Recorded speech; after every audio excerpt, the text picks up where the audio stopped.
歡迎大家收睇，唔係講玩。大家好，我係麥東。今集呢個題目係咩呢？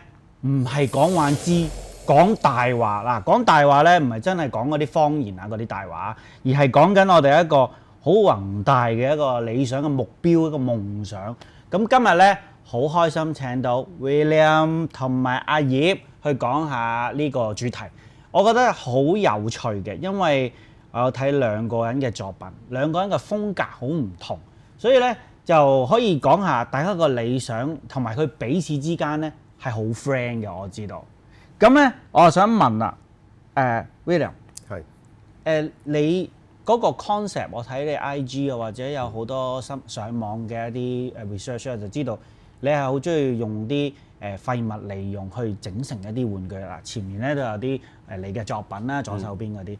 咁同埋你對於環保呢個議題咧係好有深入嘅了解嘅，同埋我知道咧你係住離島嘅。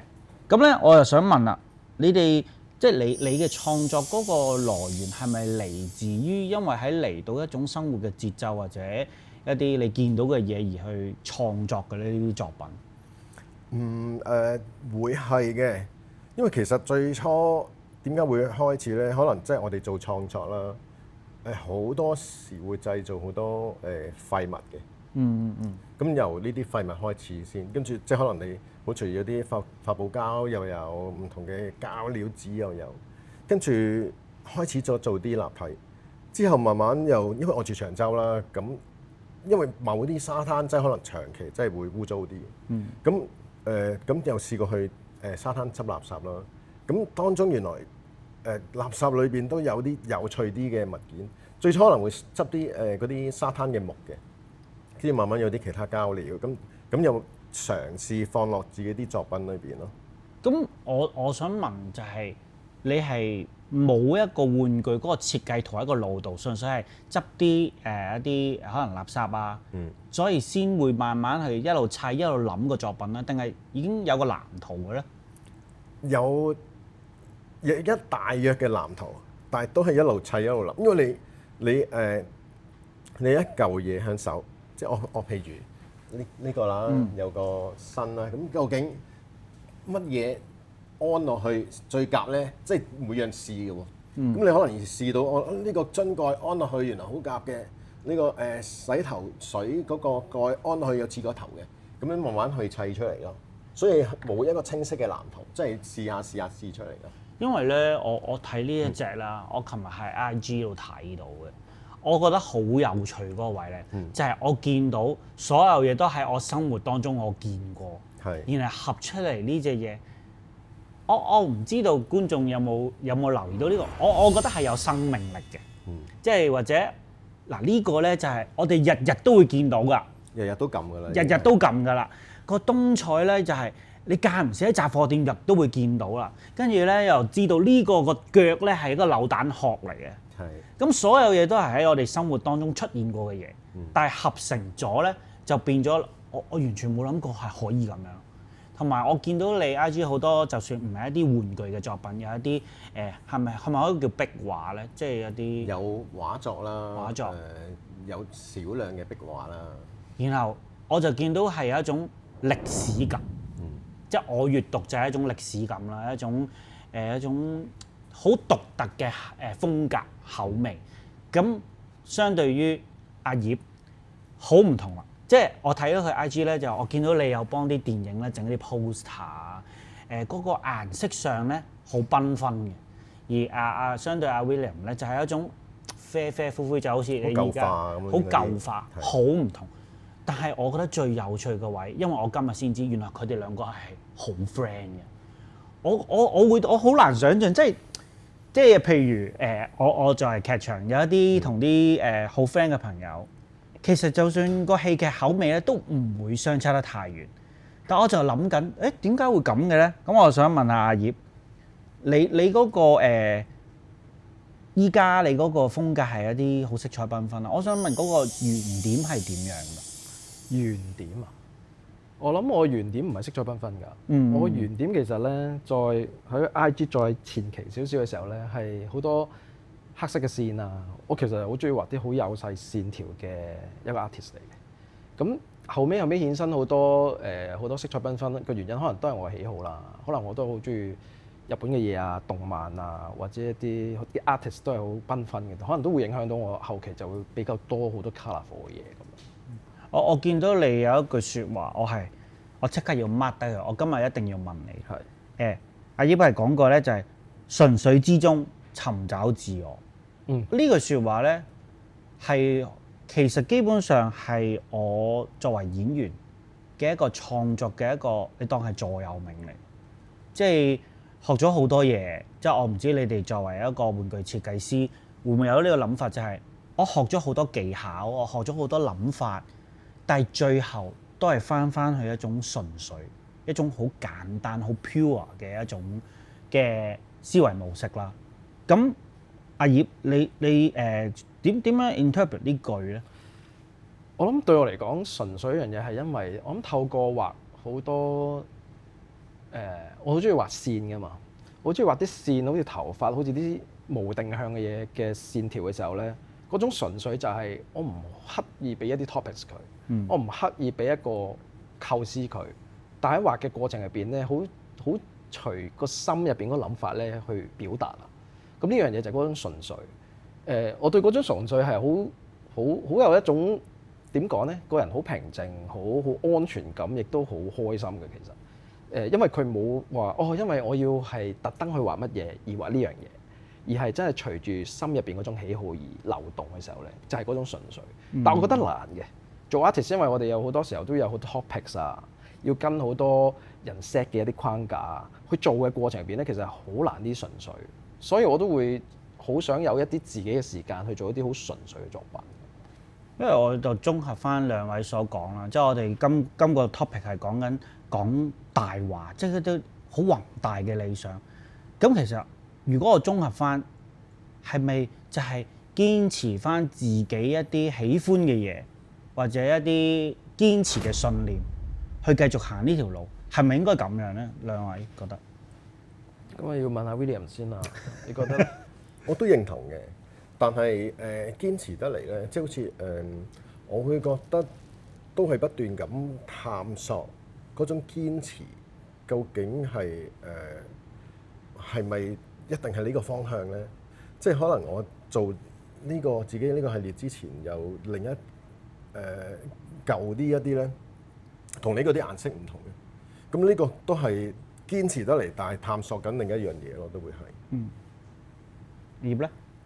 堅持，我諗係即係老土啲講句就係個初心咯。你最原本你最想做嗰樣嘢，其實就係初心，但係會因應可能呢個環境、商業、生活，你係不斷咁變緊嘅。但係去到頭先講純粹就係你最喜悅嗰樣嘢，嗰個初心其實就係我覺得你 keep 到嘅話咧，你先能夠做一啲自己開心嘅事，做出嚟都好開心。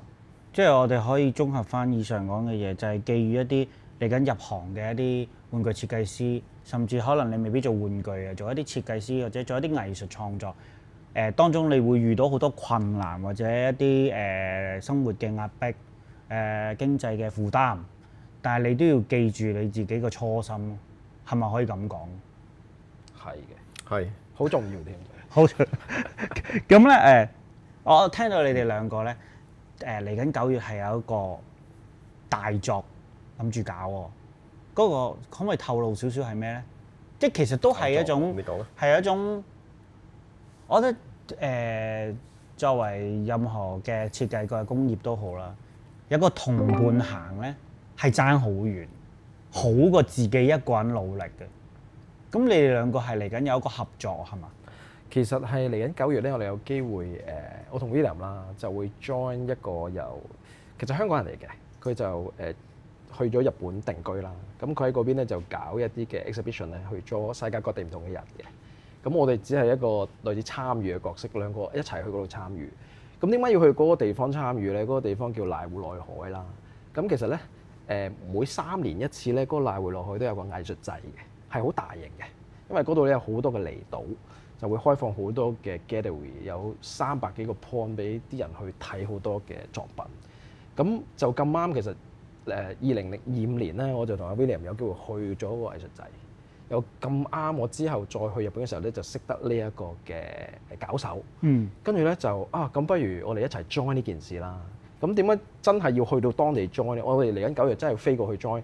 其實因為咧個搞手咧就喺瀨戶內海呢個範圍咧，有個地方有個島上面咧有間屋咧係廢置咗嘅。跟住我就好有興趣啦。點解咧？因為咧我就曾經問佢呢間屋可以點樣利用㗎？係咪你會唔會租俾人或者點樣㗎？咁佢話你有興趣你攞去搞下咯，攞去用下咯。我就唔會再點樣整㗎啦，嗰個地方咁樣。即係佢直頭唔使講錢啦。係啊，因為嗰度係冇電冇水乜都冇，但係有間屋咁樣嘅。咁佢知唔知道你本身想搞咩先？知嘅，因為佢知我哋本身係 artist 嚟。跟住我就同我 William 講：哇，正喎！即係最難揾嘅就係一個地方。既然有一個地方佢可以 free 俾我哋做一啲嘢時候，而咁啱。再過多2年，即係2028年嘅時候，有另一個藝術祭開始。咁有冇機會我哋就係去到嗰個地方，揾嗰個地方去做一個exhibition，或者點樣去同個藝術祭可以吻合到嘅咧？咁呢個係一個好大好 crazy 嘅諗法，係純粹諗法，但係我覺得我就係要試下做呢樣嘢咁樣。咁我就同佢講：喂，不如我哋唔好淨係寄作品去日本啦，我哋親身去日本。叫個人帶我哋去當地去睇下嗰間屋係唔可以咁樣做啦，咁我哋就踏上咗呢個旅程啦。咁嚟緊會，咁會唔會去日本整完呢個 exhibition 之後，會帶啲嘢翻香港？因為我知道咧，一定係有好多喜歡你哋兩位老師嘅一啲作品嘅一啲 fans 嘅，佢哋一定係想你嚟到香港有啲咁嘅設計，有啲咁嘅 exhibition。有冇諗過翻嚟香港搞咧？哇！呢個就要交俾阿 William，有冇呢個諗法啊？咁大嘅諗法，我反而大啊！即係我自己覺得去日本係應該係啲面對嘅困難大啲㗎嘛。你又要寄過去啦，你有機會會運送途中會爛啦，或者你會有好多唔同嘅困難。唔係反而香港會易啲咩？我諗嗰個你講嗰個展覽唔係單純真係搞一個展覽咯。對我哋嚟講，去過呢個藝術祭之後，嗰個諗法就係。可唔可以喺香港搞一個瀨戶內海咁嘅藝術祭咯？反而係，即係如果你話純粹翻嚟香港搞展覽，其實 William 我都曾經都搞過呢啲 personal 展覽，但係一間房一個展覽咯。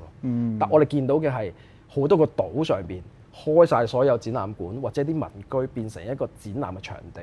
呢個係一個好 big picture， 係你想像唔到咁樣。曾經香港都發生過，就係鹽田灣咧都有呢啲類似展覽。但係因為我哋都知道係好似搞咗3年之後咧，就未必有啲機會再搞落去。咁呢個我覺得所謂翻到嚟香港會唔會帶翻嚟香港係我哋會諗一啲咁誇張少少嘅嘢？你覺得？都真係誇張，因為我哋即係睇緊嗰個藝術祭嘅時候咧，其實一路睇哇好正好正，即係每個島都各有特色，跟住真係好隨意吹水啊！哇嗰樣嘢有冇可能香港發生咧？跟住真係好吹水講。跟住諗翻，即係你話香港有冇試過咧？都有嘅，即係可能你有啲唔同工廈嘅open day 啦。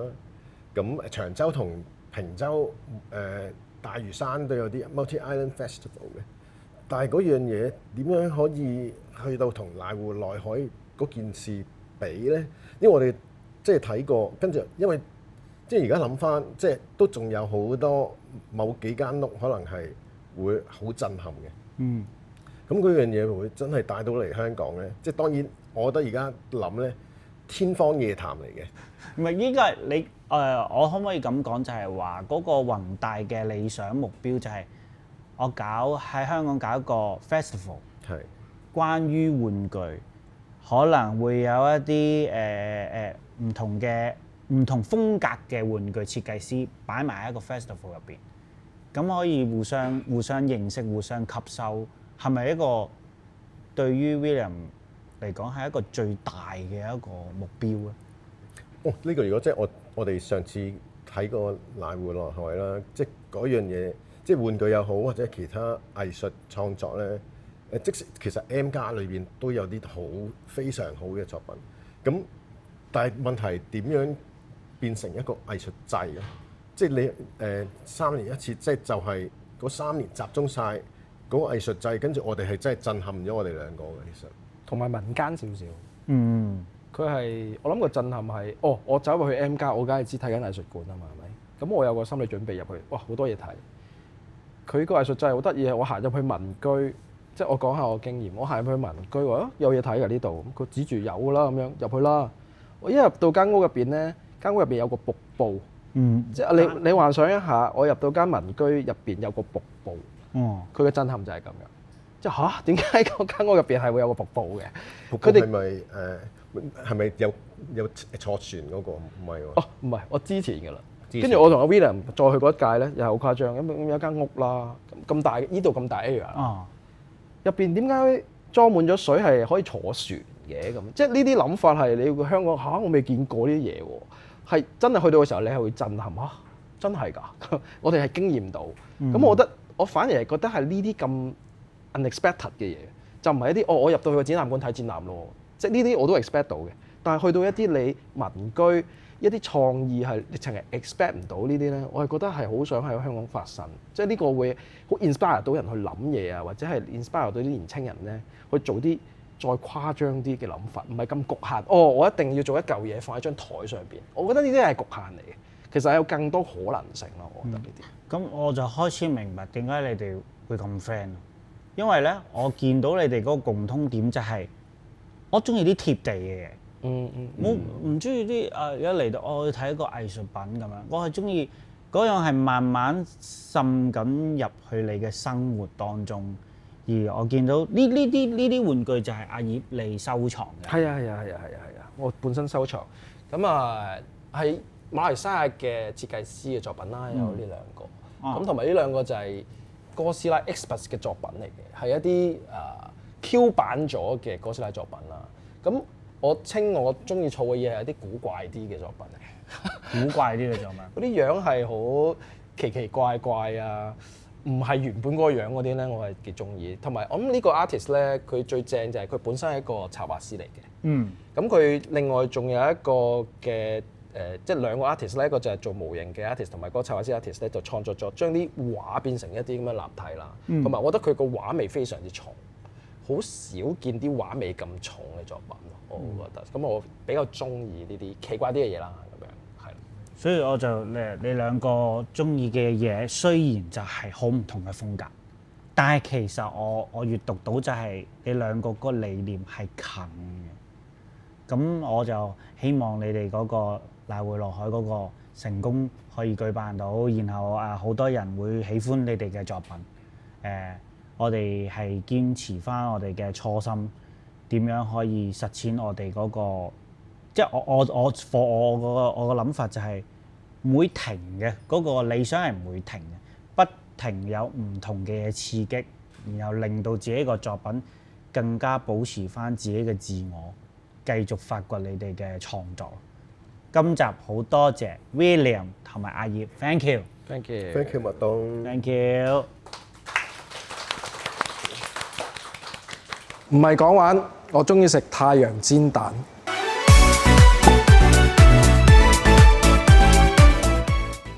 又嚟到你問我答1分鐘呢個環節啦。頭先咧我就聽到咧現場觀眾咧有一位咧係好想問一個問題，係幫佢個侄仔問嘅，係咪啊？係你個問題係咩啊？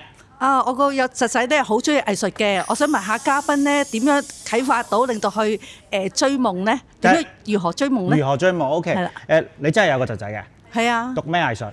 佢讀緊 AI，但係佢即係好中意啲藝術啊、公仔嗰啲咁樣咯。OK，佢中意行啲藝術館嗰啲嚇。明白。咁兩位老師有冇啲咩建議俾佢個侄仔咧 ？William 有咩建議啊？我先啊。好啦，我先啦咁。我建議係要佢有開放嘅態度，因為咧好多後生嘅人咧，其實佢哋好多時咧係好單純。我中意一樣嘢，譬如我單純中意呢套漫畫，佢就唔睇其他漫畫噶啦，或者我單純一樣嘢嘅時候咧就冇咗其他嘢。我諗係如果佢先有開放嘅態度咧，咩都嘗試睇，咩都嘗試吸收咧係最好嘅。咁係最知道自己究竟想要乜嘢。咁我諗係首先先有開放嘅態度，同埋去睇多啲唔同嘅嘢，呢樣嘢好緊要。咁睇多啲嘢好重要啦，即係藝術裏邊係五花八門，咩都有。更重要，我會覺得係如果真係中意就試下做作品咯。你任何嘅作品都可以試下做，因為其實而家好方便啦，你有 social media， 咁你做咗啲嘢出嚟，你咪試下擺上網咯。咁當然唔會短時間會有效果啦，但係如果你真係即係老土啲，都係要堅持㗎啦。但係你要開咗個頭去做作品，慢慢累積就會有成果咯。即係個建議就係慢慢你要首先要開放自己嘅諗法啦，對所有身邊嘅好奇啦，再累積一啲經驗，自己可能會 post 一啲佢嘅作品，慢慢就會累積一啲就算你會見到一啲作品你唔中意嘅，但係你都要知道咯，慢慢就會知道自己你喜歡啲乜嘢，你個我哋頭先講嘅初心喺邊度，慢慢累積咧就會成為自己嘅 IP 咯，可唔可以咁講？可以咁講。Thank you 兩位老師。Thank you。 Thank you。唔係講玩，我唔係蛋散。